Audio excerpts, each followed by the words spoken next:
crazy. That's crazy. Back to New Heights number 8, everybody. We are getting right into game number 1 of Winners Semifinals. Craftis is going the Sora this time, so you're pretty happy, Snivy. Yeah, Again, I am Tyler. definitely happy. I have my whole packet of knowledge from Opana as well, and it's Sora's turn to play. There's the Arkham ladders on the platform and the up air, trying to go for the another up air extension. But we have Tyler piling the Roy, and Sora kind of struggles against rushdown characters when they're not like entirely just establishing that zoner kind of game, because God, Roy is just so impressive. He runs up on you and he just was so much damage. Yeah, hot take. This character is better than Inkas.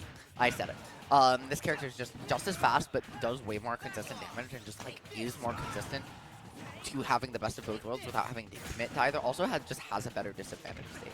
So now that I've gotten that hot take out of the way, we're here on Small Battlefield, notably a starter instead of PS2 or having both of them. And Tyler making good use of that to take that first stock and just really use the speed of Roy and of his own playstyle and decision making to just abuse the floaty nature of Sora and just keep a juggle going there. So really good stuff. Yeah, and there's the up air, trying to get the narrow ladders going on around, and the Thunder to kind of shut down that space, shut down these approaches that Tyler's kind of just been running up on, and just trying to just capitalize on these situations in these spaces. But Tyler just getting out of it scot-free every time around, but the dash attack is finally going to be taking a stock on him. I respect the commitment for the dancing blade there, because if you do get it, right, it's 50-50. If you get it, you can get the stock. So Tyler definitely opting to swing for the fence a little bit there, but with the percent lead he had at the time, the stock lead, he felt comfortable doing so. And now he's already got another corner situation, right? This is where he can make the most happen, but not if those Arkham ladders come through, though. How Tyler is able to get out and again swinging for that dancing blade, and that's really when Craftis is been making all of this happen, has been Tyler overextending, dominating the pace of the game, but then Craftis managing to find and abuse that overextension. However, Tyler taking a stock, Craftis though still right back in this. Yeah, that pivot F tilt aggression coming on in, and the up air ladders to boot as well, putting and trapping Sora up in the air as well.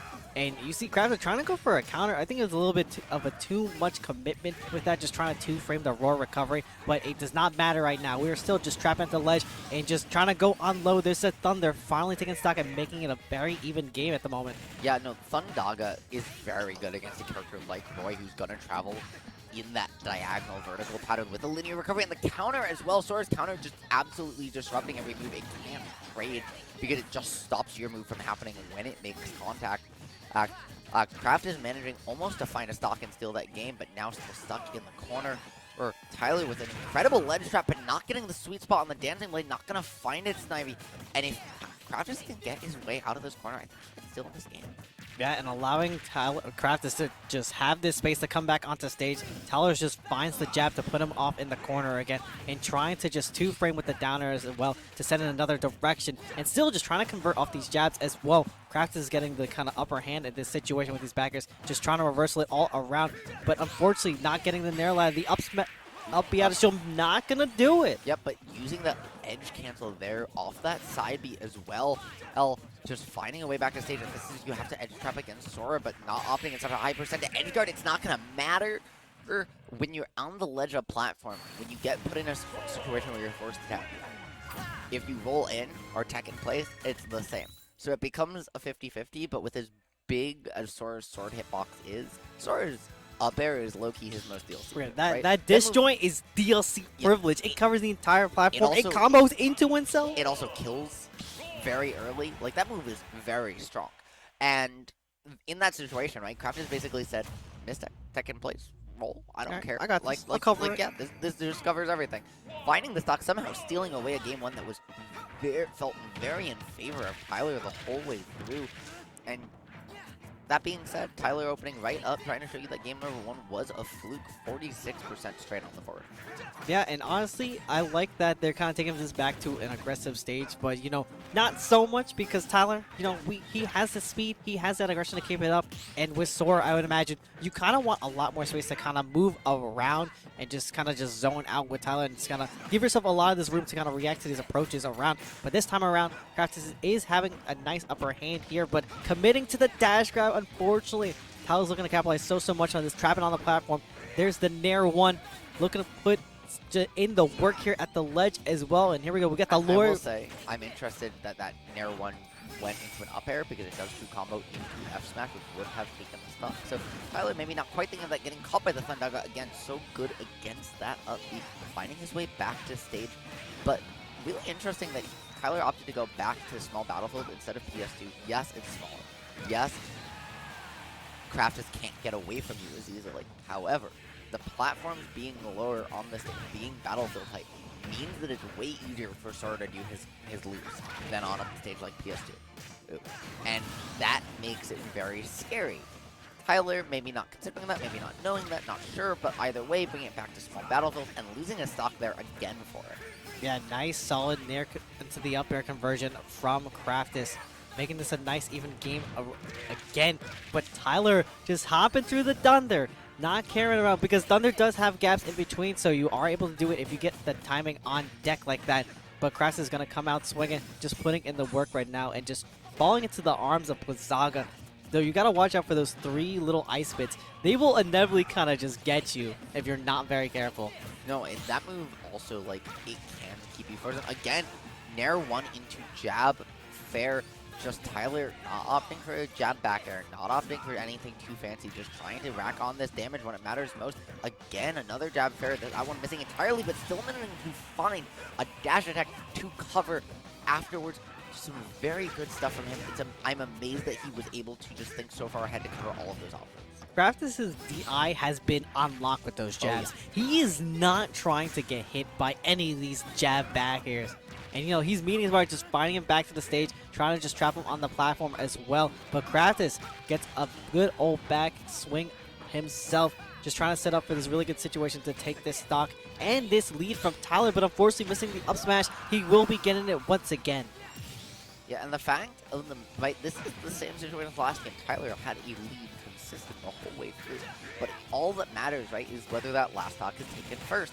And Craftis is so good at closing out these last stocks. However, beautiful SDI down from Tyler, falling out of that Sora combo, getting his way back down to stage, and this is where he's been so good. He's playing this grounded game against Sora, but not managing to make it happen. Tyler just crumbling when it matters most, missing a jab backer. What is he gonna make happen? He hasn't been able to hit Craftis for like a full minute now.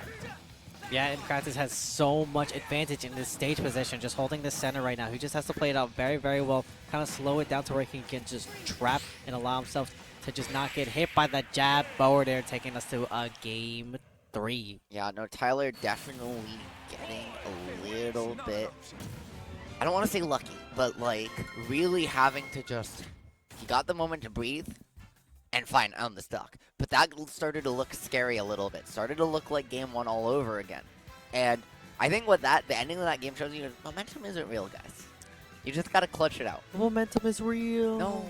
Momentum's real. Tyler had the momentum the whole way through, then Craftis brought it all the way back, and then Okay, Tyler won. I'm mostly joking. I'm mostly joking. I know. I know. I'm just messing with you right back. That's crazy. Yeah, I know, mate. It's a mutual thing. You can messing with someone goes both ways. Craftis and Tyler showed you that because it's 1 game apiece, and we are going to PS2 here for game 3. So a little bit more space to work with, and it's Craftis counterpicking. So, you know what? Craftis is trying to call me out and say, hey, what you talking about? The small battlefield's better. The way this set is playing out, I think it's going to be. What are you talking about? I think we're going to be in for a long haul because this is a best of 5 again. You know, up in winter semifinals, top 8. And we have Craftis opening up with the Faraga, not kind of converting into a dash attack or a grab, but Tyler with the parries on deck, just eating through all the moves of the side B, fair traying off to the corner, but unfortunately overextending with that Nair. He's going to be putting himself in a bit of a tricky situation this time around. He hit the fairy slightly behind, like with Craftis slightly behind him, and then managed to get a full, 50% combo off of it. That was some crazy spacing on Tyler's part, taking full advantage of it, and now Thundaga, all the resources having to get burned from Craftis, but since that side B hits the stage for some reason, able to make his way back relatively uncontested, but as soon as he finds his way out, he gets sent right back to jail and into the blast zone. Dancing Blade from Tyler, taking the first stock, really good stuff. Right? Dancing Blade always putting in the work, and the Dancing Blade upward is still doing it as well, just trying to go for the up air ladders as well. And these counters are going to be starting to cost Craftis if he can't mix it up or just kind of get caught slacking by Tyler as well. But there's the F tilt almost taking out the stock and trying to go for the Thundaga as well to cover that space. Up B, not going to quite do it because you are on the other side of the stage. You aren't going to get taken out yet. And the F tilt is stalled, so still, you're not going to be able to kill, but you need this one kind of back throw in this situation, or a good or nair ladder, and it might be moving on to that next stock. Man, Sora not having a kill throw, 170 not taking it, trying to find it off the up throw. Back throw is a kill throw, but not that far from the blast zone. So Craftis doing a very good job of trying to make something happen, considering the stage positioning he got that grab in, but now just trying to make something happen by staying alive in these Nair loops, racking on 55, fighting the corner situation, made a lot happen here, just missing the Thundaga. Tyler finally getting around one of those. What can he find here? What can he make happen? And because it feels like, again, this is where Craftis just becomes unhittable. And he knew, just trapping for the air dodge for the 1-2s, because you think it's all doom and gloom when you finally hit the Sora and air ladder. So you're just going to be buffering that air dodge, hoping to get on out. And Craftis was right on the money, getting that F smash and taking a very early stock from Tyler. Yeah, no, and this would absolutely, right? This is the number 2 seed and number 3 seed of the whole dang bracket right here. So either of these players winning, no surprise here. We definitely expect this set to go the full 5 games, and the way it's playing out, it definitely feels like it, because despite Craftis being in such a large lead with what it seems like, he is stuck at the ledge. Tyler has been so oppressive in these situations and just so patient, right? Just waiting, punishing Craftis' options, but Craftis still finding his way out. 77% still getting caught by an up to losing that stock. But this is a way for Tyler to go. He can definitely make it happen. Roy can rack that damage on, but what is he gonna do to make it so? Yeah, and Tyler just kind of holding things down at the fort, trying to go for the grab as well. And Craftis is getting really crafty with these callouts as well, especially with that up smash, just trying to knock out a very early stock and take out any kind of momentum that Tyler may or may not want to have in that back pocket. Those second win sales may be going on very soon, but the Blizzaga is just putting him into shambles right now with that up smash. Good lord. Oh my god, dude, that up smash call out. Speaking of Sora moves that cover the whole platform, that one does it too. Also, Craftis crafty. I see what you did there. Nice stuff from him. A very crafty up smash, managing to take that stock, take counter pick advantage for the set. Craftis saying to me, hey, you're wrong. I may get easier loop conversions on small battlefield, but the way PS2 helps my disadvantage and helps me just play neutral, so much better for me. Taking that game, and really the most convincing game of the set that we've seen so far. Now Tyler, down to his last counter pick of the set, is opting to go for a double swap here, opting to go Hollow Bastion, and then go Aegis, trying to throw a curveball. I gotta take the reins real quick, because I've played this matchup so much with Opana, and obviously this is very Aegis' favorite matchup, and I'll tell you why. It's because she has a really oppressive and kind of like really good tool set to kind of just go on and soar with the Nair. You have the dash attacks as well. And now when you catch Sora finally committing to a move, you put them just up in disadvantage in the skies, and they are pretty much not able to land because Sora's disadvantage is really not the best. When Sora's in disadvantage, they like going for that down air as well. And if you give yourself like the room to react to that, yes, it does auto cancel when you get to a certain point in the move.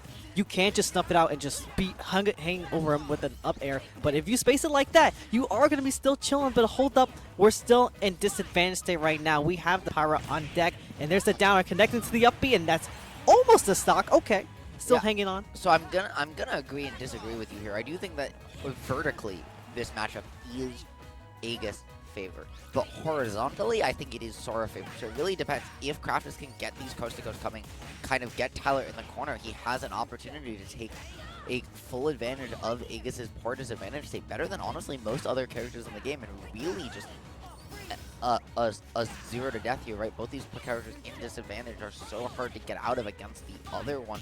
But just like you said, right, at top level, there's a reason Shuton has such a record over Kameme in Japan, and it's exactly what you said in terms of this advantage state. But Craftis, after finding his way out of that corner, has managed to make so much happen, racking on 126, but if he can't find the stock, he's getting put right back in the corner like last time. And finally, the up B not doing it just yet, Snivy. This is a slobber. Yeah, really good call out on that spot dodge as well. You cannot be whiffing dash attack on shield like that. That move is minus, and call him out with the dash attack as well. And it's 70. Oh, what? That move is super strong. That's not okay. That's not okay. DLC privilege. What can I say? Fighters Pass 2? No, but we're still in this. It's a Fire Pass 2, Fighter Pass 2 world. The side B, the Sonic Blade.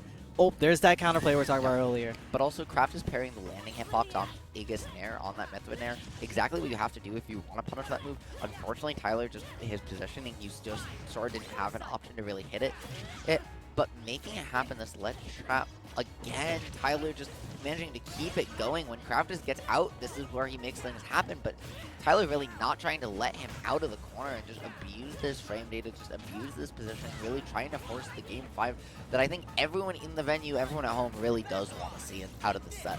Yeah, and there's Thundaga not really going into full effect here, but the side B's not going to be popping him not yet, but he still has a situation at the ledge. The Sonic Blade is kind of tripping him up just a little bit and rolling into the Thundaga as well. He's going to be eating a bit of damage, and he's not able to get the Sora counter. I did like how he went for the F-tilt, but the F-smash will be closing this out. Yeah, no, incredible reaction from Tyler. Or he didn't even necessarily try to microspace that back air, or that back air to miss. Tyler just didn't move. Unfortunately, Craftis just missed, right? In those situations under pressure, everyone misses moves sometimes. It doesn't matter whether you're an O2 or just picking up Smash for the first time or whether you're MKLO. You're gonna miss moves. And Craftis is there, unfortunately coming at the worst possible time, but really good stuff from Tyler too.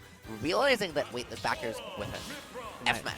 I told you. And just reaction F-smashing it, taking the stock, taking the game. And now game number 5, Snivy. Who do you have winning the set? I told you, this is going to be a set and a half, a battle of adaptation between some of the best players in the region. And now there's one subject I want to touch up upon, which was that disadvantage like you were saying before with Sora. He has Thundaga. He also has Ledge Slip Firaga. We did see the Blizzaga into effect, so I want to see how Craftis is going to be using those spells if he puts Tyler in those situations, because in those situations where you have Mithra in disadvantage, that is where you want to win the most. That is where you want to take your stocks. Absolutely right. And just for a reminder for those of you at home, Tyler is the 2nd seed, Craftis is the 3rd seed, so if Craftis can take this, it would be the smallest of small upsets, and the best way to get through an Aegis down air is with that Sora counter, completely stopping that move in its tracks. No spike for you today, sir. I would like to deal you 25 instead. And now this feels completely different from last game, so much more even. The way Town's shifting, really not letting Tyler find those juggle situations consistently. And the if you full close your loop eyes into the F smash, you blink and you miss it. Craftis taking the stock and just really managing to open up the lead he needed coming into this game number 5 after dropping that last game. Well, that certainly seems familiar. Craftis, I may have my money on this guy because he is certainly just doing so well, capitalizing on Tyler kind of just air dodging, because Mithra really wants that foresight out because it is so good. Don't get me wrong, you get so much reward off of it, but it can be your worst enemy at times. And Tyler kind of swinging too much for the fences. That counter that Craftis was kind of throwing out earlier, it went away in Game 4 for quite a bit, but in Game 5 we're seeing it make an appearance once again because Tyler, he just gotta command that respect. Yeah, no, some incredible stuff happening here. Blizzaga coming out into the Firaga, not managing to find the stock, and Tyler unfazed by all of that projectile pressure, just an up till on reaction, taking the stock, letting Craftis overcommit just a tad. But again, this is still a huge percent lead, though Tyler has shown himself more than capable of erasing it from pure advantage state and just callouts alone, though Craftis has really not been willing to give him so far. Yeah, and Sora is also one of those characters where you kind of just gotta hold the planking depending on what kind of tools you got in your kit. That was crazy. The up smash, just trying to ride the platform on out to call him out, was so insane. After the Thundaga that put him in that position in the first place, also great call out, and that Thundaga kill sparking. The game thought it was gonna kill, but our eyes tell us otherwise.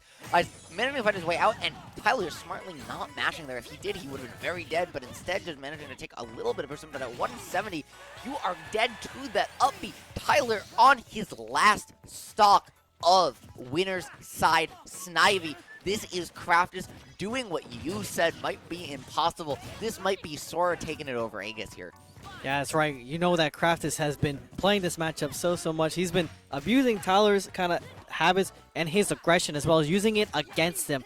And we see him kind of just waiting for these approach because they know they want the pivot F tilt. They want the dash attack on in. They want to come in with this foresight as well, so you always got to watch out for those Faragas. But those S matches as well, he does have the answer. You got to challenge him. Unfortunate, didn't get the B reverse there on the spell. Thundaga going the wrong way, gonna lose his stock for it. And just like that, Tyler's back in this Snivy.